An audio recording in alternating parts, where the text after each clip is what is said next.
It is 11:47 p.m. The screen is bright, too bright for a room that should be dark.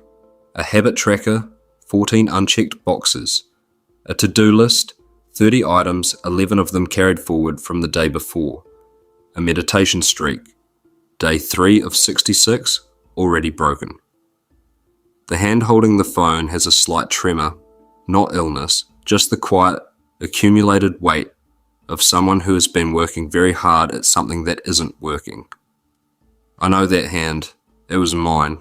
I had read every book. I had built the spreadsheets. I had named the habits, scheduled the reflection blocks, color-coded the routines. And at the end of every week, I felt not improved, but further behind, as if self-improvement were a treadmill calibrated just slightly faster than I could run. Then I saw a photograph. An 82-year-old woman in Okinawa, sitting on her porch at dawn, a cup of tea held in both hands, not cradled, not consumed, simply held. No phone, no timer, no checklist. Just the stillness that isn't the absence of things. The presence of one thing. Completely. She didn't optimize her morning, she just had one. The Japanese aren't trying harder than you. They have simply stopped fighting the grain of how humans actually work.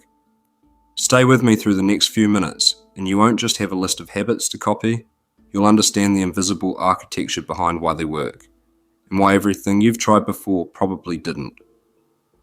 Before we go any further, we need to clear something from the room.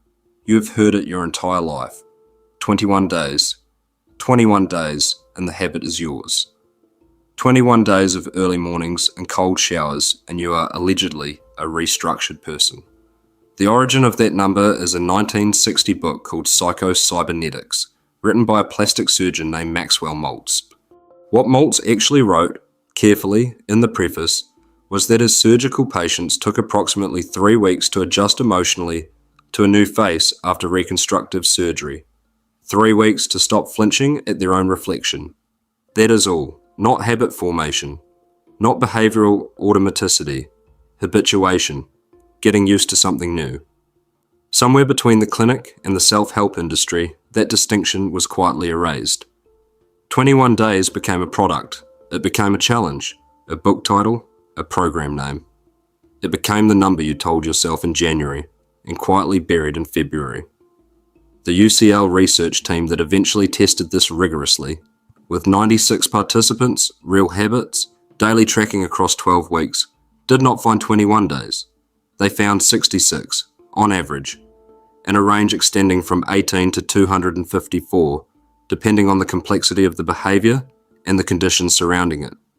That wider number is not discouraging, it is diagnostic, because it means the problem was never your willpower. The problem was the math. You were handed a runway that was never long enough, stopped at day 22 when it still felt effortful, and concluded that you had failed. You hadn't failed. You had simply run out of time that was never yours to begin with. The 30 days in this video are not a finish line. They are where the data says the real work is beginning to take root. The researcher who quietly dismantled that myth was a woman named Phillippa Lally, a senior research fellow at University College London's Health Behaviour Research Centre. Her 2010 study, published in the European Journal of Social Psychology, tracked participants through the formation of new daily habits: drinking a glass of water at breakfast, eating a piece of fruit at lunch, running for 10 minutes before dinner. Simple, chosen, daily. What her data revealed is something the self-improvement industry has never been able to package cleanly. Habit formation is not linear, not uniform, and not fast. The growth curve looks like every other learning curve in human development. Rapid initial gains, a long and humbling plateau, and a quiet settling at the end that does not announce itself with fanfare. The participants who built the most durable habits were not the most motivated people in week 1. They were the people who had made their behavior small enough to survive a bad day, which is, as it turns out, a very old Japanese idea. Picture a craftsman arriving at his bench on a Tuesday morning in 1960s Nagoya. He does not sit down with a goal. He does not open a tracker. He simply adjusts one angle of one tool by 2 degrees, because yesterday he noticed barely that it was producing a slightly uneven cut. He makes the adjustment. He begins.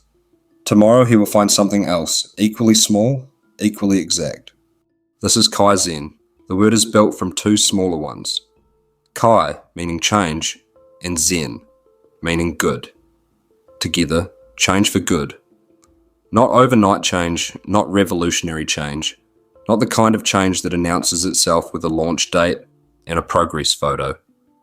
Kaizen is change so incremental it can embarrass the Western mind, which has been trained to believe that effort is proportional to outcome, that transformation requires suffering, and that modesty is a sign of insufficient ambition. Every one of the 8 habits I attempted carried this structure at its core. None of them asked me to become a different person. None of them required a gym membership, a special mat, or 30 uninterrupted minutes. They asked me to be the same person, placed slightly differently in relationship to the ordinary elements of the day. The first, Hara Hachi Bu, an Okinawan practice rooted in Confucian teaching, translated as eat until you are 8 parts full, not restricted, not deprived. Simply present enough to stop before the body has been asked to process more than it can handle efficiently. The stomach takes approximately 20 minutes to signal satiation to the brain. Eating to 80% means finishing the meal precisely as the body is catching up. The Kaizen version of this is not a diet. It is one pause. Mid-meal, 2 seconds of attention. The second, a cold water face wash each morning. Not a cold shower, a face wash. Cold water on the skin activates the diving reflex, producing a brief, measurable reduction in heart rate and cortisol through mild parasympathetic engagement. The physiological equivalent of a quiet breath, applied before the first decision of the day. What Kaizen teaches is not discipline. It teaches calibration, the understanding that sustainable change is not built through force. It is built through the correct placement of something very small, in exactly the right position. By the end of week 2, something in the data I was keeping, a simple notebook, pen, no apps, made a pattern visible that I hadn't anticipated. The habits I was failing were not the most demanding ones. The most demanding ones I was keeping. The habits falling apart were the ones I'd scheduled between 2 other things. The evening digital pause, 30 minutes of no screen before sleep, was not failing because it was difficult. It was failing because there was no room around it. It lived in a gap between the end of a work task and the beginning of whatever came next. It had no edge, no margin, no space that was unambiguously its own. The second Japanese word is ma, written with the character jian, a gate with a sun passing through it. In Japanese, it carries 3 simultaneous meanings: gap, space, pause. In architecture, it is the deliberate emptiness of a room that makes the rest of the building feel inhabited. In music, it is the silence between notes that gives the melody its shape. A paper published by Springer, Nature describes ma as more than an aesthetic concept. It is a modus operandi in Japanese daily life, the interspace through which events become possible, the interval that allows the intended thing to actually occur. Most self-improvement frameworks are additive. Add a habit, add a system, add accountability, add another layer of structure. The assumption embedded in every productivity app is that improvement comes from filling time more completely. Japanese wisdom offers the counterintuitive correction. The space itself is load-bearing. What you leave empty determines whether anything else can stand. I rebuilt the evening digital pause. I gave it 10 minutes of nothing on either side. No task immediately before, no obligation immediately after. I placed a small cup of chamomile tea on my desk as its opening signal. Not a reward, a doorway. A physical object that existed only in that transition, it held 23 of the final 30 days after failing 11 of the first 17. The practical instruction that Ma offers, and it costs nothing and it takes 10 seconds, is this: before beginning any habit, stop completely. Do not transition directly from whatever came before. 10 seconds of nothing. Not meditation, simply the creation of a gap. The gate before the action. This is not metaphor, this is cue architecture, and the behavioral science confirms it. The most durable habits are the ones most precisely isolated from the noise around them. There is a third level to this, and it is the one the self-improvement industry cannot sell because it operates on a timeline that cannot be packaged. The third concept is Shu-Ha-Ri, written Phillippa Lally. 3 characters, 3 stages of mastery, tracing back through Japanese history to the 12th century, through Zen aesthetic traditions. The tea ceremony, no theatre, calligraphy, before being formalized in the martial arts. The concept is attributed in its earliest form to Sen no Rikyu, the 16th century tea master whose teachings on discipline, form, and simplicity shaped the aesthetic philosophy of an entire civilization. Shu means to protect, to obey, to follow exactly.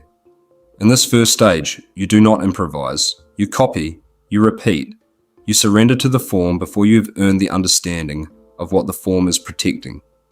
A student in the tea ceremony spends months, sometimes years, learning the prescribed sequence of movements, the placement of the bowl, the angle of the ladle, the fold of the cloth. Not because deviation is forbidden, but because you cannot meaningfully depart from a form you have not yet fully inhabited. The repetition is not discipline imposed from outside, it is the construction of fluency from within. Ha means to break, to detach, to begin understanding why the rules exist. This is the stage where experience starts to generate judgment rather than merely compliance. You have done the behavior enough times to notice what it is doing beneath its surface. The habit is no longer an item on a list. It has become information. You begin to feel the difference between the days when it holds and the days when it slips, and the difference is no longer mysterious. It is illegible. Ri means to transcend, to leave, to depart from the form entirely, because the form has been absorbed so completely that it no longer requires conscious maintenance. This is what behavioral neuroscience calls automaticity. Phillippa Lally's research defines it precisely. The action is performed without the person having to consciously decide to perform it. The habit has migrated from the prefrontal cortex, where deliberate, effortful cognition lives, into the basal ganglia, a deeper structure that operates below conscious awareness and runs established patterns with far less energy expenditure. The neuroscience here is not incidental. Research consistently shows that behaviors managed by the prefrontal cortex are cognitively expensive, which explains why the first 2 weeks of any new habit feel depleting. You are running a high-demand process through a system that was designed for other work, but behaviors that complete the migration to the basal ganglia require dramatically less cognitive overhead. They stop being choices, they become the default. They stop feeling like effort and start feeling like the shape of the day. What Shu-Ha-Ri adds to this neuroscience is the dimension that the data does not measure. Identity. A habit at the stage of Ri is not something you do, it is something you have become. The Okinawan woman on her porch is not performing a morning ritual. She has become someone for whom this is simply what morning is. There is no decision point in her body, no mental note to follow through. The behavior exists at the level of self, not schedule. The habits that reached this stage for me by day 30, the cold water wash, the making of the bed, the 5 minutes of morning silence, did not feel like discipline by the end. They felt like the quiet, unremarkable facts of the morning, completed before the analytical mind had fully woken to record them. That is Ri. And the honest, important, slightly uncomfortable thing to say about Ri is this. It cannot be forced. You can build conditions that allow it to emerge. Habits small enough to survive difficulty, space designed carefully around them, repetition extended past the point where motivation is the engine. But the moment of departure, when a habit stops being a habit and becomes a self, arrives on its own schedule. It does not obey a challenge. It does not respond to accountability software. By the end of 30 days, I had not mastered any of the 8 habits, but I had stopped needing to. That is the part that no productivity influencer will tell you, because it cannot be monetized. The goal of a good habit is not to make you better, it is to make itself invisible. And once it disappears into the fabric of who you are, you stop counting the days, you stop needing to. Let me give you the numbers plainly, without narrative flattery. Of the 8 habits, 4 reach consistent, near daily performance. 2 improved significantly after deliberate design changes mid-experiment. 2 did not hold by day 30. The habits that held, making the bed as the first physical act of the morning, 29 of 30 days. The cold water face wash, 30 of 30, not once missed. Hara Hachi Bu, the 80% practice, 28 of 30. 5 minutes of morning silence before any device was touched, 26 of 30. The habits that fell short, slow, attentive meal preparation, 13 of 30 days. The outdoor walk without a device, Shinrin Yoku in its modest 10-minute form, 14 of 30. When I mapped the failures against my notes, not feelings, notes, times, preceding activities, what came after, the pattern was almost geometrically consistent. Every habit I failed was a habit that had no ma around it. The meal preparation was always adjacent to a deadline. The walk was planned for the same 30-minute window that also contained the email check and the notification review. There was no gap before them and no margin after them. They had no room in which to exist as distinct experiences. The habits that held were the ones placed at the edges of the day, before any other input or after all decisions had been made. The morning silence came before the phone. The bed was made before a single notification was seen. The cold water required nothing from the rest of the morning to support it. They existed in natural ma. The behavioural science frames this precisely. The most robust habits, Lally's data shows, are the ones tied to a single, reliable, contextual cue that occurs in isolation, not embedded in the middle of a sequence where competing stimuli are present. Ma is not a philosophy. In cue design, it is engineering. What changed in 30 days was not the completion rate. What changed was my understanding of why any of this was ever failing. The problem was never commitment, it was architecture. If you take one thing from tonight, not this year, not this week, take this. Choose the smallest possible version of one habit, the version that feels almost embarrassingly modest. A cup of warm water before breakfast, one window open before a screen is touched, your phone placed face down before dinner begins. And then before you start, before you reach for it, before the behavior begins, create 10 seconds of nothing. A breath, a pause, an interval with no content in it. That is ma. That is the gate. Hold the form of that habit, without variation, without improvisation, for as long as it still requires effort. That is Shu.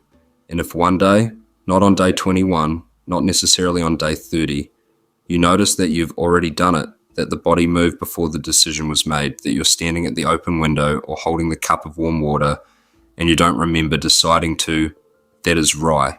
That is the moment the habit has become part of the self. 20 or 30 years from now, the person you are in the process of becoming will not remember day one of this. They will not remember the effort, the tracking, the failed streaks, the renegotiated expectations. They will simply live inside the shape of the morning you are beginning to build tonight. That is what the data is trying to offer you in its calm and patient way. Not motivation, not a transformation promise, simply the correct understanding of time and what becomes possible when you stop fighting it.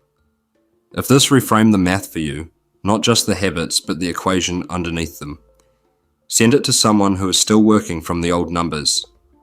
Someone exhausted, blaming themselves, convinced the problem is their willpower. The problem was never willpower, it was always the runway. The rest waits on the other side of a good night's sleep. This video is for educational and informational purposes only, and is not a substitute for professional medical or psychological advice.